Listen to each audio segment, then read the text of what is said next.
Hi எல்லோரும் எப்படி இருக்கீங்க? இன்றைக்கி சீஸி கார்லிக் ப்ரெட் பண்ண போகிறோம். எந்த வகையான ப்ரெட்லேயும் இது பண்ணலாம்.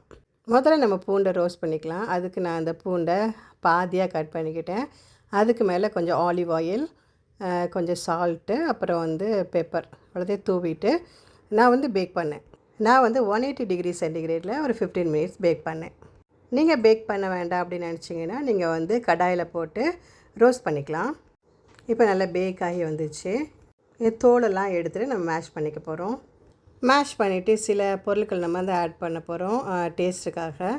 நான் என்னெல்லாம் ஆட் பண்ணேன்னா கொஞ்சம் பட்டர் ஆட் பண்ணிக்கிட்டேன். அப்புறம் கொஞ்சம் பாஸ்லி இல்லைன்னா நம்ம கொத்தமல்லி இலை ஆட் பண்ணிக்கலாம். அப்புறம் கொஞ்சம் பெப்பர் பவுடர், அப்புறம் சில்லி ஃப்ளேக்ஸு, அப்புறம் மிக்சடு ஹர்ப்ஸு இதெல்லாம் ஆட் பண்ணிவிட்டு நல்லா மிக்ஸ் பண்ணிக்கலாம். கொஞ்சம் ஒரு 1/4 டீஸ்பூன் சால்ட்டு கூட ஆட் பண்ணிக்கலாம். எல்லாத்தையும் நல்லா மிக்ஸ் பண்ணிவிட்டு நம்ம இப்போ ப்ரெட்டை 2 ஸ்லைஸாக கட் பண்ணிவிட்டு அதில் நல்லா ஈவனாக ஸ்ப்ரெட் ஆகிற மாதிரி நம்ம நல்லா கோட் பண்ணிக்கணும். 2 ப்ரெட்டுமே கோட் பண்ணி முடிச்சப்பறம் அது மேலே நம்ம நல்லா சீஸ் ஆட் பண்ணிக்கலாம். நிறைய சீஸ் ஆட் பண்ணால் ரொம்ப நல்லாயிருக்கும். என்ன சீஸ்லாம் நீங்கள் ஆட் பண்ணலாம் அப்படின்னா மொசரல்லா இல்லைன்னா செடார் சீஸ் கூட நீங்கள் ஆட் பண்ணிக்கலாம். மொசரல்லா சீஸும் செடார் சீஸும் சேர்த்து மிக்ஸ் பண்ணி கூட நம்ம மேலே ஆட் பண்ணிக்கலாம். நிறைய ஆட் பண்ண ரொம்ப நல்லாயிருக்கும். ஆட் பண்ணிவிட்டு அப்புறம் 180 டிகிரி சென்டிகிரேட்டில் ஒரு 10 மினிட்ஸ் வச்சு பேக் பண்ணிட்டிங்கன்னா நல்லா ஒரு கோல்டன் ப்ரௌனில் கிறிஸ்பியாக நல்ல ஒரு சீஸியான நல்ல ஒரு கார்லிக் ப்ரெட்டு ரெடி ஆச்சு. அதுக்கு காம்பினேஷனாக ஒரு பிளாக் டீ போட போகிறோம். அதுக்கு ஒரு பாட்டில் நம்ம தண்ணி எடுத்துகிட்டு நல்லா கொதிக்க வச்சுட்டு அதில் கொஞ்சம் லெமன் கிராஸ் ஆட் பண்ணிக்க போகிறோம்.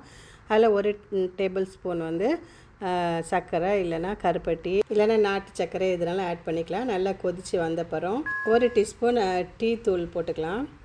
போட்டுட்டு ரொம்ப பாயில் பண்ணக்கூடாது. 1லேருந்து 2 நிமிஷம் பாயில் பண்ணிவிட்டு அப்புறம் இறக்கிடலாம். உங்களுக்கு லெமன் கிராஸ் கிடைக்கலாம், அது எஸ்கேப் பண்ணிக்கலாம். ஒன்லி இந்த பிளாக் டீ போட்டு அப்புறம் அந்த சீஸ் ப்ரெட்டோடு சேர்த்து அந்த டீயும் குடிச்சிட்டு அந்த சீஸ் ப்ரெட்டையும் சேர்த்து சாப்பிட்டிங்கன்னா அப்படி தான் இருக்கும். ட்ரை பண்ணிவிட்டு எப்படி இருந்துன்னு சொல்லுங்கள். இன்னும் நிறைய ரெசிபி நம்ம சேனலில் வந்துகிட்டே இருக்குது. சப்ஸ்கிரைப் பண்ண மறந்துடாதுங்க. நார்மலாக ஈவினிங் டைமில் பால் போட்டு இந்த டீ குடிக்கிறத விட இந்த மாதிரி பிளாக் டீ போட்டு நீங்கள் அந்த ப்ரெட்டோடு சேர்த்து சாப்பிடும்போது ரொம்ப நல்லாயிருக்கும். இங்கே கூட இப்போ நல்லா மழை பெஞ்சிட்ருக்கு. இப்போ நான் அதை போட்டு குடிக்க போகிறோம்.